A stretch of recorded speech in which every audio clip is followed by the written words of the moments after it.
so much for joining us on the Scrunch Creator Economy Show. It's so lovely to have you here. It is great to be here. I appreciate you letting me come on and take some of your time and your audience's time. I'm excited to be here. Amazing. Well, look, the way we like to start out is just by giving everyone a little bit of context into what you do. So I know you run Tech Daily, but would love to give everyone an insight into what's the story behind that. How did you actually get to creating the channel and growing that? Did you have a career beforehand, or did you go straight into that? Like, what is the backstory? So my backstory actually starts before influencer and before YouTuber was really a term. I started uploading videos back in 2009 when I Wow. was in high school. Yeah. And back then being a YouTuber was next to nothing, Yeah. but I still watched YouTube. I still enjoyed, consuming content. And at that time, the very first Apple iPad was coming out, and I was watching other tech creators at that time do unboxings and reviews. And I thought, I might be able to do that. I would like to upload a video, share my experience, maybe help some people out. So I started with that. I did that when I was in high school. And at that time, I had a few thousand subscribers and was invited to the YouTube Partner Program back when it was invite only. And it was kind of a hush hush thing. And nobody really made any money. Nobody understood how it worked, but Yeah. some people were somehow, some way. And throughout high school, I was this kid making money on the internet and nobody really understood it. And then I went to college with the intentions of getting a degree and perhaps working for a Google or an Apple. I attempted to major in computer science, but after about a year and a half, I realized it just wasn't for me. So I started fresh with a new channel when I was in college because it had been a couple of years since I kept up with it. I knew how to make videos. I knew how to film and edit. I kind of understood how to build an audience. And at that time, at about 2014, 2015, you could kind of, do something online. It was up and coming. So I ended up graduating from school with a degree in business economics, which was half business, half econ. And it was about all I can muster up. Yeah. And then once I graduated, I kind of sat down and I thought, I could take this as seriously as possible and really give it my all. Because now's the time to do it. And if I'm going to do it, I may as well. So I started uploading as consistently as I could. And within probably 6 to 8 months after graduating, I just barely eked out enough, revenue from different revenue streams to officially go full time. Everyone's measurement is a little different. But since then, since about 2016, 2017, it's been full time. And now I'm very much full time, and it's a mid six-figure business. And I upload as often as I can, though, to be completely honest, when I came up with the name Tech Daily, I don't know that I ever thought that I would upload daily. And I go on spells where I can upload daily, but it's not as daily as some people might assume. Amazing. And so obviously with the name Tech Daily, maybe the daily aside, but a tech channel, right? Yeah, absolutely. I try and focus on more average consumer reviews. I try not to be too technical because at the end of the day, YouTube is one of the most widely viewed websites just in general. And your audience is people from all over the world, all walks of life, all different technical levels, all different budgets, all different interests. So I try not to niche down too far. And as long as I can give somebody a decent review on a smartphone or a pair of headphones, and I know that I'm being honest and transparent and they're spending their hard-earned money on something that's going to work for them, that's really the end goal for me. Amazing. And obviously going from, 2015, 2016, just scraping by an income to, mid six-figure business now, that's a bit of a gap there. How did you get that traction? Is it all sponsored content? Are there other revenue streams? How does that revenue side of things work? Well, it both grows proportionally as you upload more and your audience kind of grows. And as you transition it into a business, you learn how to add more income streams, how to kind of figure out your value.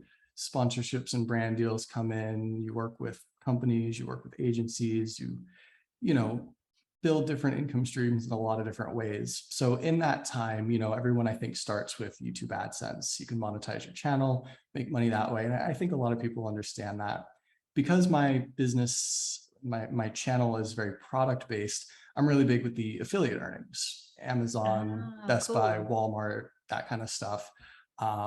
It's not something that encourages me to speak highly of any products in particular. If anything, it's just a way for me to make sure that the links that I'm providing people go to the right products, the right websites for the best prices. Mm. And then over time, you also start to have the sponsorships, the brand deals, and that kind of stuff. But again, you know, I try not to have that influence any of my decisions as far as what I'm uploading, what products I'm featuring. If I don't use it, if I don't like it, I'm not going to show it. That's Yeah. how it's always been. And, you know, to be completely honest, while a lot of creators, I think sponsors are a big chunk of their overall revenue. For me, it's always been on the much smaller side, just because I'm super selective about the kinds of stuff that I want to show. Yeah, and I guess that's probably what's translated into it being a successful channel, is because your subscribers know and trust you now. I would hope so. And, you know, the average, you know, watcher of any video is very smart, right? Mhm. They're going to see through anything that is you selling out, that you being dishonest. Mm. Um, so at the end of the day, it's not worth it being anything other than just yourself and being straightforward and telling people like it is. And, you know, if the product or whatever it is you're talking about is good enough, it'll speak for itself too. It doesn't need anything behind it. Yeah, awesome. I love that. So then over the years, I mean, because obviously you've been in this game for a long time, how have you seen things change? So, you know, all the way back in the day when no one was posting on YouTube and people were like, what are you doing? Earning money on the internet, through to now, where obviously, you know, I heard the other day that kids at school now, what do they want to be when they grow up? They want to be a YouTuber. And I was like, YouTubers. wow, Yep. that's wild. So how have you seen things change over that time? Well, it's definitely changed a lot. You know, I feel like it's evolved from this almost little cult thing of, you know, geeks and nerds on the internet uploading videos for each other to watch, to individuals growing an audience and attempting to build a business in that awkward transition phase. And now you have these channels, these personalities that are entities. They're Mm, conglomerates. They're bigger than cable. They're bigger than big screen mm. movies sometimes. I mean, they're bringing in millions and millions of views every day. And it has become, in my opinion, the number one form of entertainment for people. So Mm. it has not evolved in the way that I thought it would. I am surprised at just how big it's gotten. But I'm also really appreciative of the resources that I've had, because as you kind of go through this game, you have to go from the hobby to side hustle to business transition that I Yes. think some people might get stuck on. They might not have the resources, the knowledge, the experience. Mm. Um, it's easier than it was, but it's still a challenge that I think a lot of people are facing. Yeah, I think you're right. That's a really good point. I guess there's a big difference between just uploading a video and like commentating something to actually running a business, like the skills that you need on both sides. I mean, that's interesting in and of itself. Like some people get stuck at I don't want to talk to a camera. And it's like, wow, that's only like the first little challenge. Then you've got this whole business to really develop. So that's maybe, let's explore that a little bit. You know, you were uploading videos when you're in school. Did you always have a flair for being on camera, or was that, you know, something you developed over time?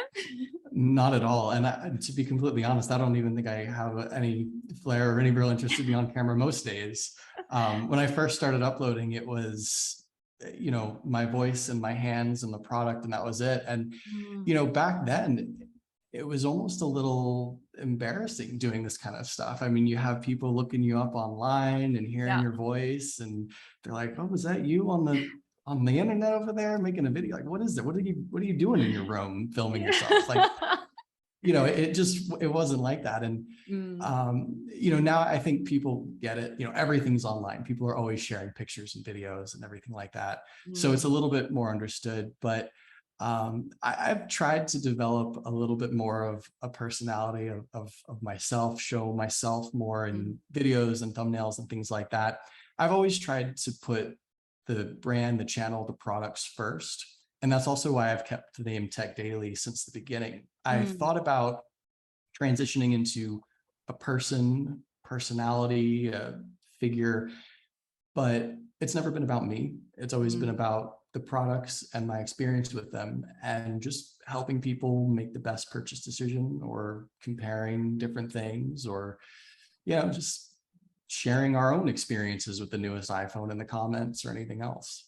Yeah. And I guess when you lead with that value and the desire to help consumers make a purchase decision, that maybe takes the pressure out of like being the brand because you're going, I'm just here to add value. Yeah, a little bit, though. Like I said, over the years, I've tried to add my own personality, my own jokes, opinions, my own kind of pattern in the way that I review things. I think my audience hopefully recognizes some of the consistencies that I have in the way that I do things. And I think that's why they tend to come back and watch more week after week, which I'm really appreciative of. Amazing.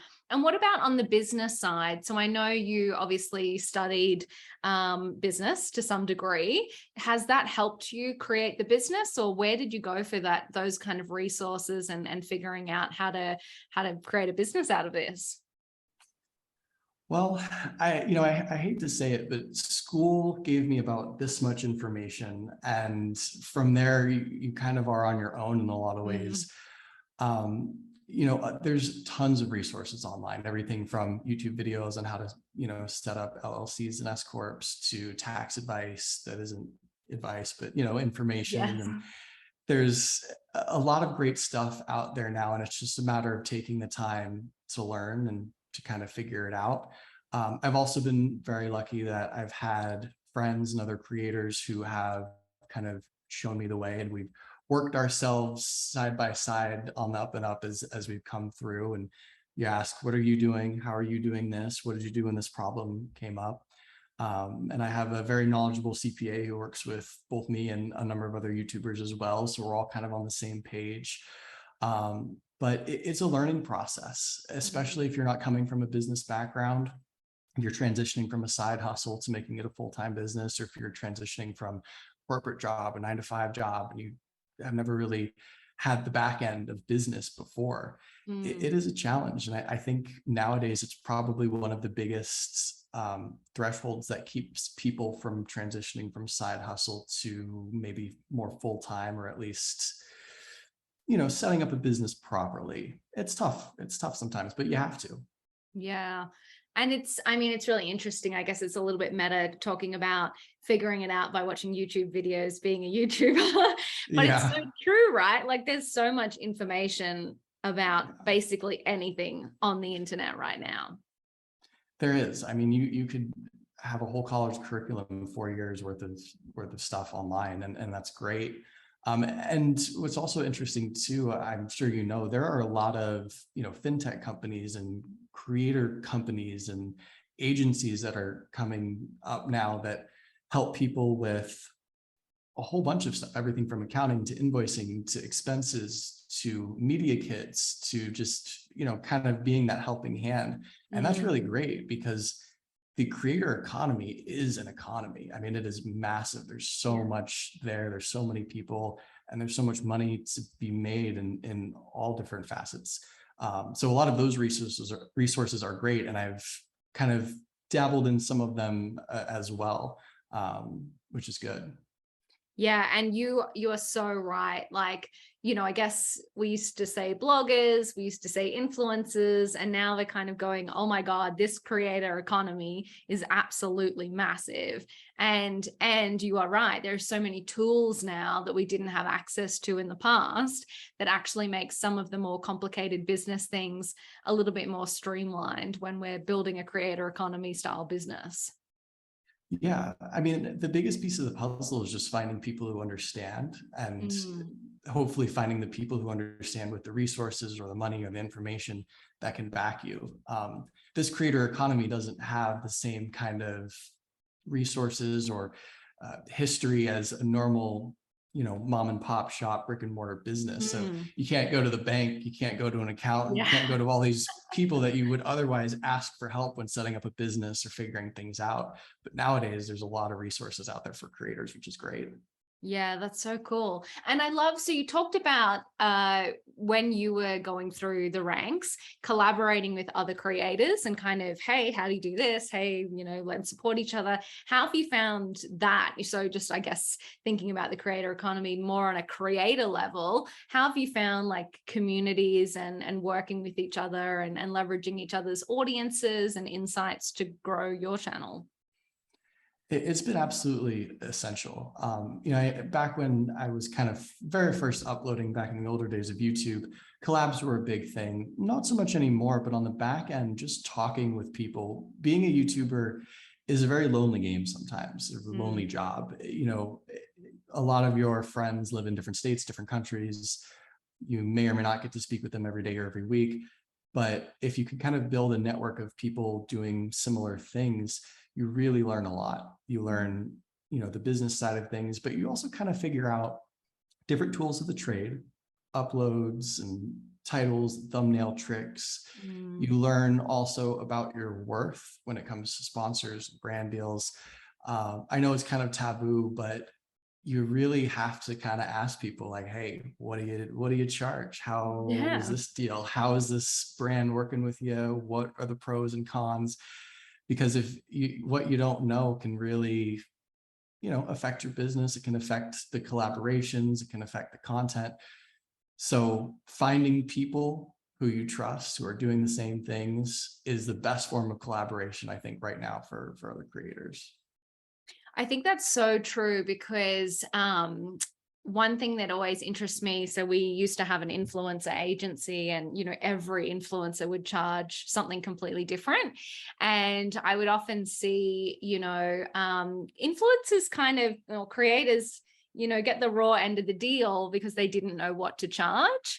And, I think you're exactly right. It not only affects their business, but I think sometimes brands will try and get away with spending less because they know that some influencers or creators don't know what they're worth. So being able to collaborate and share that information is kind of the way to make it a little bit more transparent in the industry.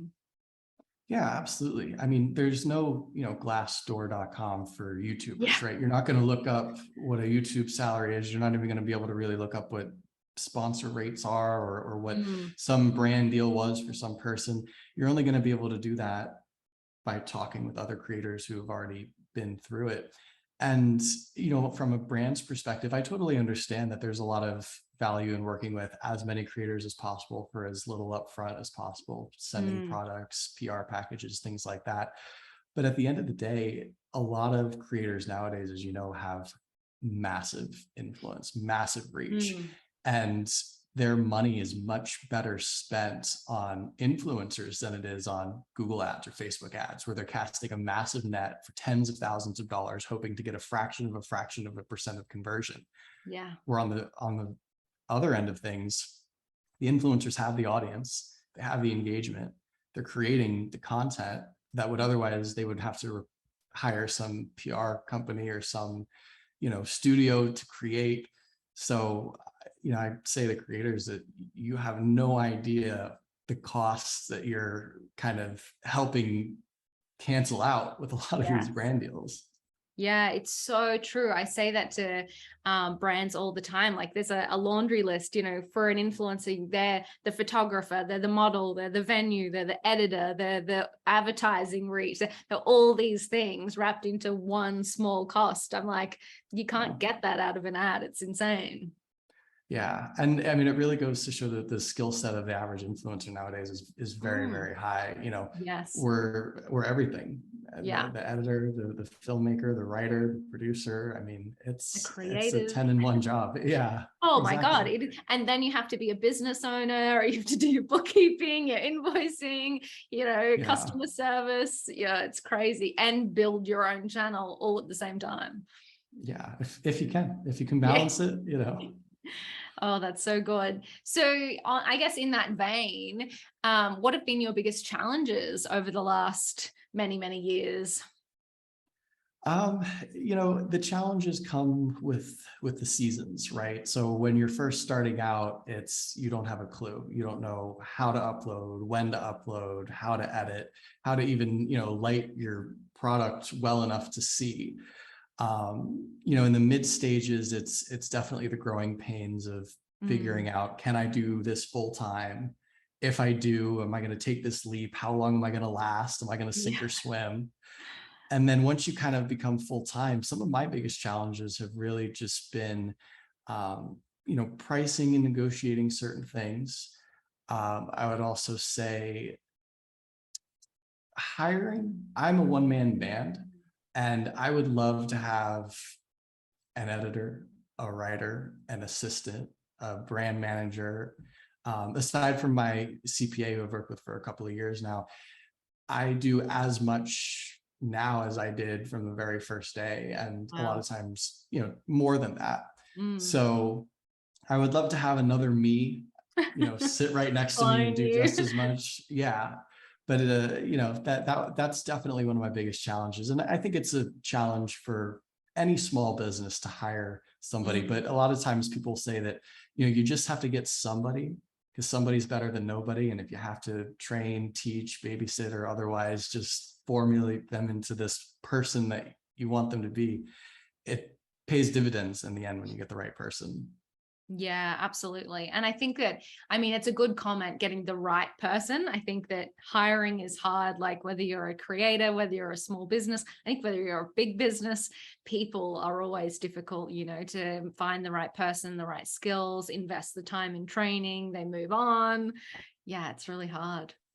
And giving up some of that control is tough too. You know, Mm, you think, oh, it would be great for somebody to edit a video of mine, but then you kind of think, all right, well, they know to move this here and add this cut there and do these little things that I like to do.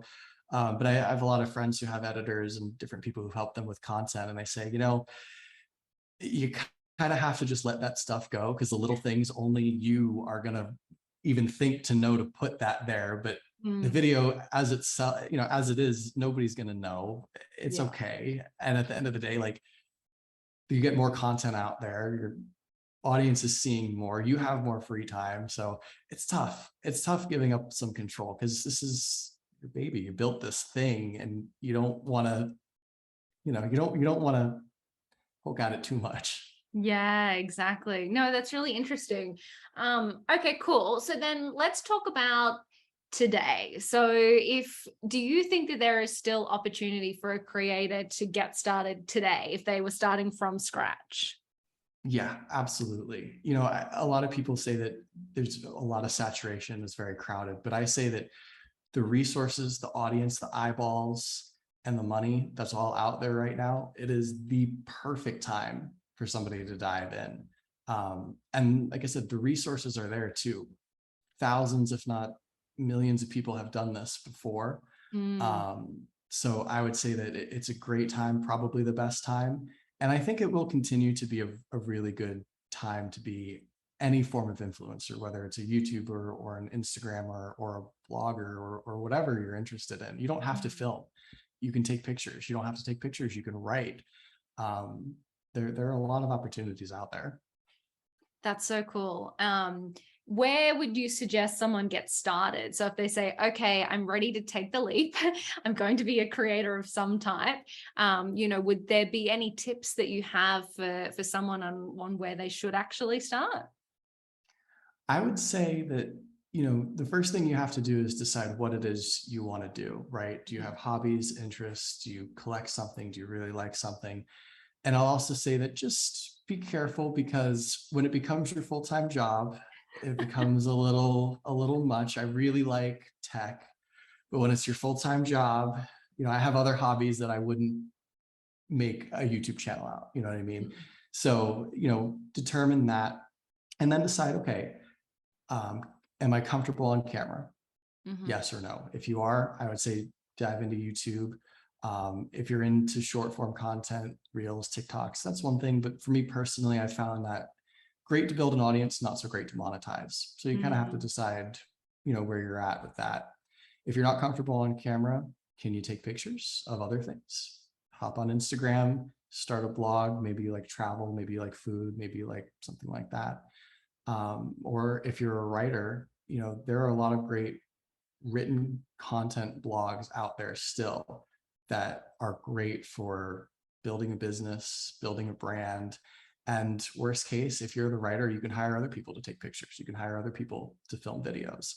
So, you just kind of have to go down the ladder and decide what it is that you want. And from there, you just have to start. Even if you don't know how to edit a video or build a website, the best thing you can do is just sit down for an hour and just do something, because the longer you kind of let it linger, I think the less you'll probably want to do it in the end. But if you can just take that leap and just start, it'll kind of all come together in its own messy way eventually. Yes. I love that. That's great advice. I think that's true with anything, right? The idea of just getting started. I think it's easy to look at, say, a channel like yours and you go, well, they're so established, the content's so good, they've got so many subscribers, like how could I compete? But I think you're right. We all bring our own value to the table, and there's so much space and so much opportunity. But if you don't get started now, you're never going to be where you want to be in 10 years, 20 years time. Yeah. And, you always kind of wonder about the timeline of this kind of stuff, right? Mm. When you have a standard brick and mortar business, you might have a 10 or 20-year timeline. I think some creators might argue they have a 3 to 5 year timeline, 7 True. years, if that. So, if you're young and you have the spare time, absolutely go for it. If you are transitioning out of a 9 to 5 corporate job and you kind of want to test this stuff out, I would say absolutely do it too, but make sure you're comfortable in a position to do that. But you don't even have to think big picture for a while. I would say, for 30 days, see what you can create. See if you can get monetized, even make a penny in the first 90 days. And as long as you see the proof, as long as the proof is there, I think that's all the motivation a person might need. That's so cool. Someone once said to me, if you can sell one thing, you can sell 1,000 things. So I'm like, I love that. Oh, yeah. You just try and prove it. And once you prove it, it's all about, all right, how do I scale it?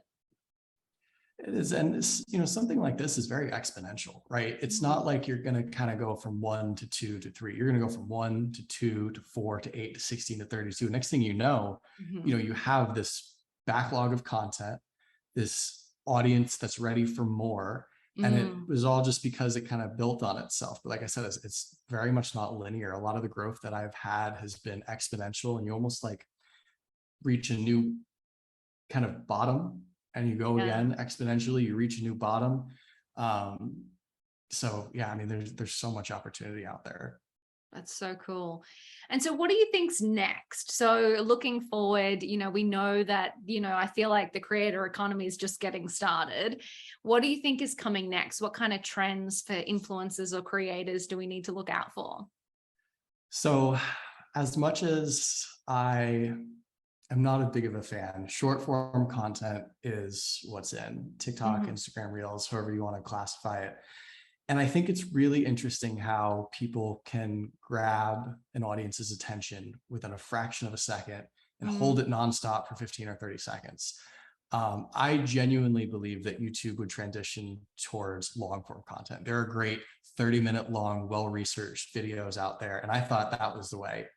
But now that short form content is massive, and it's very interesting to see how creators are able to partner with brands and monetize that kind of content in a really unique and engaging way. It's tough to have your content, your identity partnered with a brand or opportunity and put that all together in a 20-second package. I mean, that's incredible. It really is. So that short form content and that whole side of the creator economy is not something I expected 3-4 years ago, but I think that it is, full throttle right now. Yeah.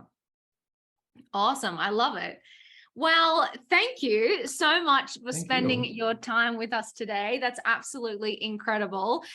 We will share up all of your links. But Wade from Tech Daily, you are amazing. Thank you for joining us on the Creator Economy Show.